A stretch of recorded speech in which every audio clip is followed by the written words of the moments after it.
everybody. Welcome to Care Sandwich. I am so excited. I have a judge that I'm interviewing today. I cannot wait to have her tell us her story. She's a judge in Gwinnett. You may know who she is. You may not know. So find out after this video.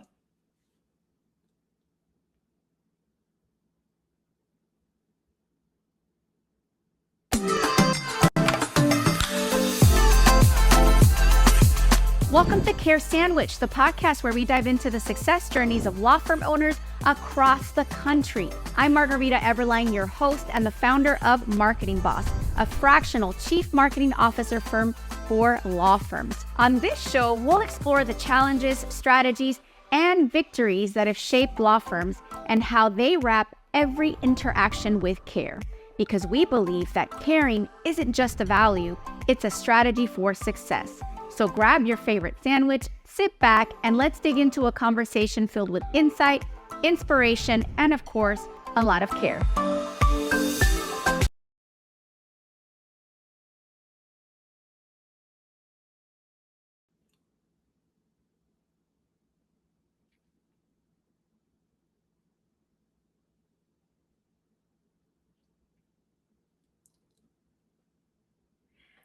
All right, everybody, help me welcome to the virtual stage my special guest for today.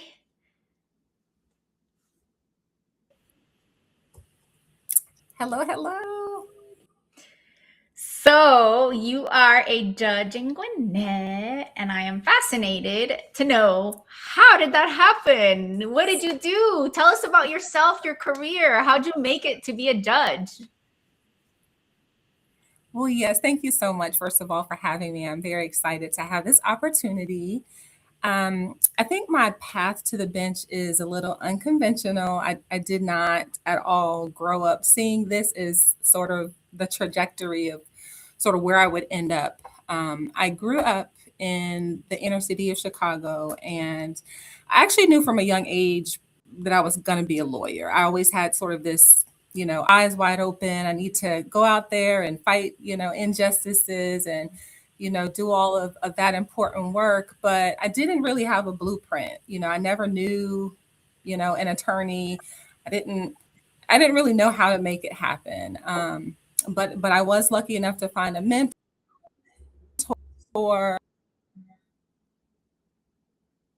along the way. And so as a public defender, I did that work in DeKalb County for about 6 years. And it was probably the most insightful sort of part of my career. And, I jumped, right in advocating for people and doing the work that I really, thought I was meant to do with my career.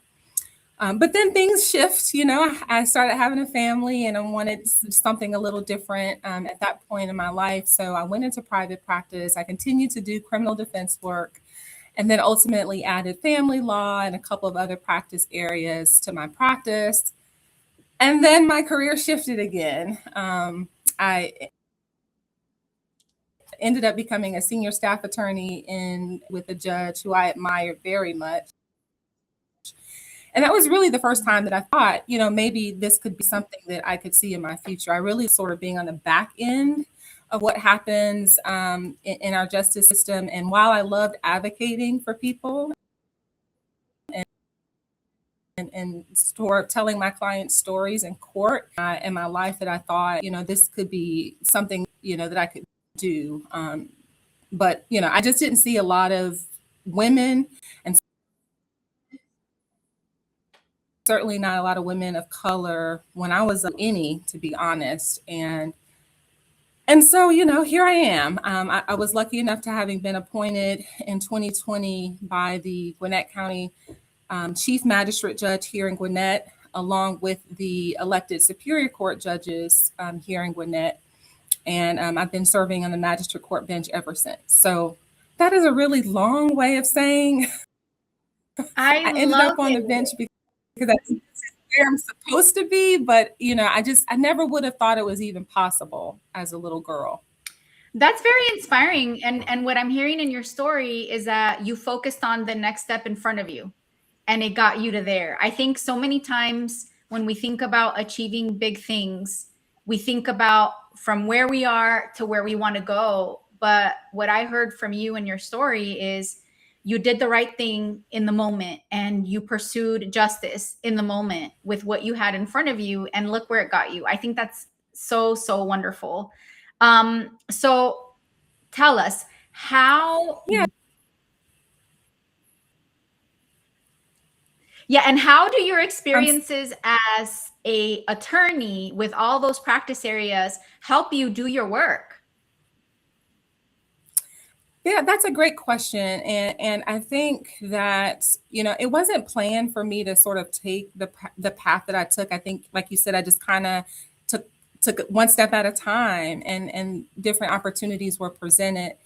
And I think it was designed that way. It's going to sound weird, but I believe I'm very grounded in my faith, and I believe that, God orders your steps for a certain reason. I never knew why I landed up in certain places, but I know now, being a judge, all of the experiences that I had very specifically helped prepare me for what I'm doing now. And I can't imagine doing this work having not had each of those experiences. Mm. So, as a public defender, I learned so much about trial work and being a trial attorney and an advocate, and how you present a case at trial, the rules of evidence and all the things that you have to know as a practicing lawyer advocating for people. And then when I was able to become a staff attorney for a superior court judge, and then I forgot that I did do a year as a clerk for the Northern District of Georgia as well. So I was also a federal law clerk for a year. And just being on the back end of seeing how decisions are made and helping the judge that I was working for make those decisions, and actually applying the sort of more I guess, non-sexy part of practice, but actually knowing the law and being able to complex legal issues, all of that is necessary, I think, to be a good judge. And yeah, I think it makes me very much more knowledgeable and prepared. I've been in the trenches, as a defense attorney. I've been in the trenches as a family law attorney. Those are two of the cases that I hear the most of. And so not only do I have the sort of subjective knowledge, but also the practical skills that have sort of come along with me doing different things before taking the bench. I'm curious, is there like a case or a story that you could share with us that maybe informed the way that you do your work? Yeah, so that's a really great question. I can't say that Yeah, there's me. one. Yeah, I get that Family question asked law. a lot. I get it asked a lot, and I feel like I let everybody down because I never have a No. really good answer.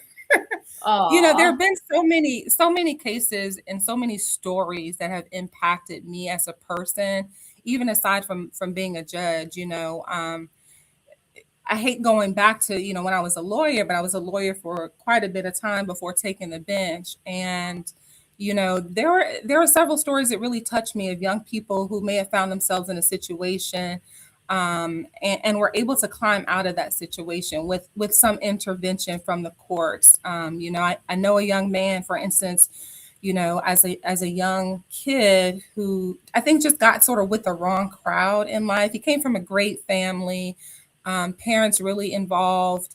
But it's just one of those situations. And this is what I talk to my boys about all the time, is just knowing your surroundings and who you're with, because you may not have intentions on doing criminal behavior, but if you're with the wrong group of people, they can sort of bring you into a situation that you don't have any knowledge of. And so anyway, there was a kid that I represented who got into a pretty serious incident based on really just being with the wrong crowd. Luckily, he was able to overcome that and come out of that situation. It could have ended really in a lengthy prison sentence, but was able to sort of come out of that unscathed. by the grace of God, I think, and some good lawyering on my part, I think. Mhm. And he went on to graduate from college, and he now owns an accounting firm of his own. And he keeps in touch with me, from time to time. He has a family now, is doing well. But that's just one example, really, of people like him that I've been able to either help myself or to be able to see go through the courts, and really use the courts as a way to kind of change the trajectory of their life, because we see the stories of people who obviously, are revolving doors. We see those all the time, but we don't often get to hear the stories of people who had redemption. And I guess I always want to remind people about that part of our justice system, because I think we don't hear enough about that. There, I hope you're enjoying the conversation and your sandwich as much as we are. I want to take a moment to share a few words about our sponsor, Marketing Boss. If you're a law firm owner looking to supercharge your growth, our team at Marketing Boss is here to help. We've got over a decade of experience and a proven track record, and we specialize in growing law firms like yours with data-driven marketing leadership. So if you own a law firm and you're ready to get a predictable, steady flow of cases from your marketing, let's connect at marketing-boss.com. I love that. And funny story. So I'm a boy mom too. I don't know if you have all boys, but I have all I have boys. two boys. Yes. So I always tell my boys, I pray all the time that if you are up to no good, that you get caught. Like I pray this over them all the time. And they're like, and I'm like, I don't think, because kind of to your point, right? We think of the cradle to prison pipeline, and listen, I'm from Southern Los Angeles, Mexican immigrants. Like that is real. Okay. It's very real. It's very real. But then there's the other part where sometimes we are at crossroads where we can make decisions, with my upbringing, like I had every opportunity to make really bad decisions, right? And get away with it. But I chose not to. And I think better off for it, not just externally, like I've never gone to jail or gotten into trouble, but internally I have peace. I sleep all at night, knowing that I've not hurt anybody and not been malicious and not stolen, and that's right. So all those things, I think, are choices that we make. Yeah, there's societal pressures, but I think it's beautiful when, somebody like you with your background who gets the two sides can be in that position to make the legal system do what it was, I think, intended to do at some point, which is repair, rebuild, correct, redirect, right? Because it doesn't have to be about punishment, but I think, under certain, opportunities or situations, circumstances, others in your position might handle things just 1 degree off. And it can make all the difference in the wrong way, but you're making all the difference, I think, in the positive way to rebuild, because you have that awareness, and I don't think that there's, bad, people that do it maliciously. I just think it's just lack of awareness, lack of understanding, Yeah. And I think that's so true. Thank you for saying that. Again, I'm grateful that I've had the experiences that I've had, not only in my career, but growing up in the area that I grew up, because like you, I'm sure having grown up where you are from, Chicago, you got to see a lot. Right. And I was around, a lot of people who, I knew who were involved in criminal activity, but I also knew some of their stories and circumstances that brought them there. And they were good people, so many people who commit crimes, I think we tend to think that they're all in the same category, right? There are, buckets of people, smaller buckets who are really bad people, unfortunately, who commit really heinous crimes that are just not, sometimes may not be redeemable. At least in society standards. But most of the time I come across people who have had a bad circumstance, and yes, they have to be held accountable. I certainly believe in accountability, but particularly for young people, there's always just such an opportunity for us to, like you said, repair and rebuild, so that they don't become recidivists, so that they come out of the situation having been held accountable, but also hopefully where the court can see them and see the need and address those needs so that they don't repeat criminal Yeah. behavior. And a lot of young people are just young people who may not always make the best decisions, but that doesn't mean that they should be labeled for the rest of their lives. So yes, I'm glad that I'm able to have that perspective. I don't think all judges do. I think most of us aspire to, at the very least. But I think having a diverse bench is why we all benefit. And when I say diverse, I don't necessarily mean racial diversity. I think all types of diversity is important. Yeah, On the bench. experiences, religion, all of it. Yeah, All of absolutely. it. All This of is it. so beautiful. So right now, are you open to having people get in touch with you? Are you still practicing law? Are you mentoring? Tell us Great about that. question. Yeah, great question. So I serve as a full-time judge, so I no longer practice law. So I'm on the bench like every day, just about serving up justice in Gwinnett County. But I'm always happy to talk with lawyers, particularly young lawyers. I mentor young lawyers all the time. I mentor high school students, college students, law students who are interested in pursuing legal careers. I realize how much mentorship makes a difference when you're trying to figure out, where to take your law career, and just sort of the bumps that come along that, you don't anticipate. And so I love inspiring young people to pursue careers in the legal, field. I love talking to maybe newly admitted lawyers who are sort of trying to figure out their way.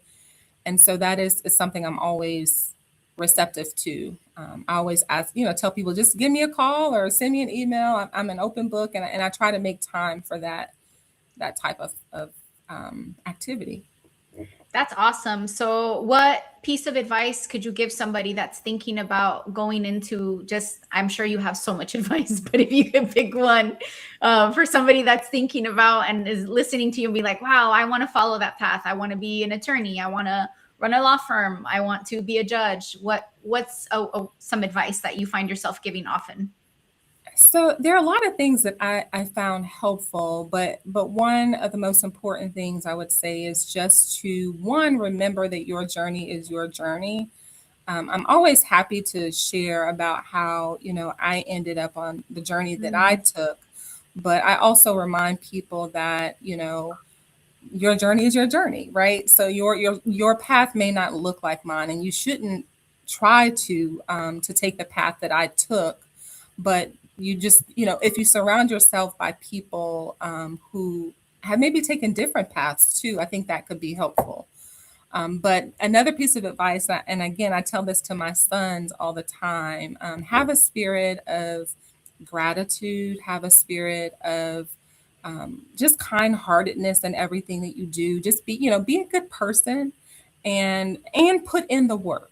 I think if you're a good person, you show gratitude, you treat people, kindly, and you put in the work, really whatever it is you see in front of you, you can conquer. And I, can tell stories about all the sort of adversities that I had to overcome, but with some persistence, a lot of prayer and a lot of hard work. And again, just having a spirit of just being a good person. I think good things come to you. So, those are, I guess, sort of the two things I would think about as far as advice I could give. That's wonderful. So I have one more question for you because I know I've already taken up so much of your time. Because this is the Care Sandwich podcast after all, what is your favorite sandwich? Ooh. So I will have to say that my favorite sandwich is an Italian beef. So a lot of people probably don't even know what an Italian beef sandwich is, but all of my people from Chicago will exactly know what I'm talking about. It's a juicy sandwich made from roast beef and au jus. And the Oh, au jus, there's different degrees of how you like your Italian beef. I like mine soaked in the au jus, and you put peppers on top of it. Some people like cheese on their Italian beef, but it's like a big sloppy roast beef sandwich with gravy, and it's delicious.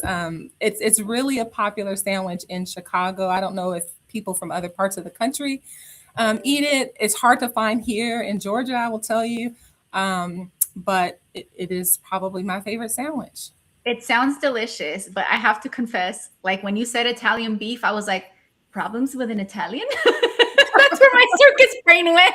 I'm like, I have no what is beef. wrong with me? I have no beef with Italian folk. Look, let me just put it out there. That I'm is sorry. really, that's I really can't. funny. That's a good one. This is how my brain works. Anyways, this is why I don't drink, because I'm like this sober. That is awesome. Now that every time I say it now, I'm going to think about what you just said. That's a really great joke. Thank you so much for laughing with me and not judging my horrible humor. Thank you all for watching. I hope you enjoyed this episode of Care Sandwich. Remember, you can get in touch with Judge Regina Matthews for advice, wisdom, and a little beef. We'll see you on the next episode of Care Sandwich. Bye. Oh, gosh, that's really funny.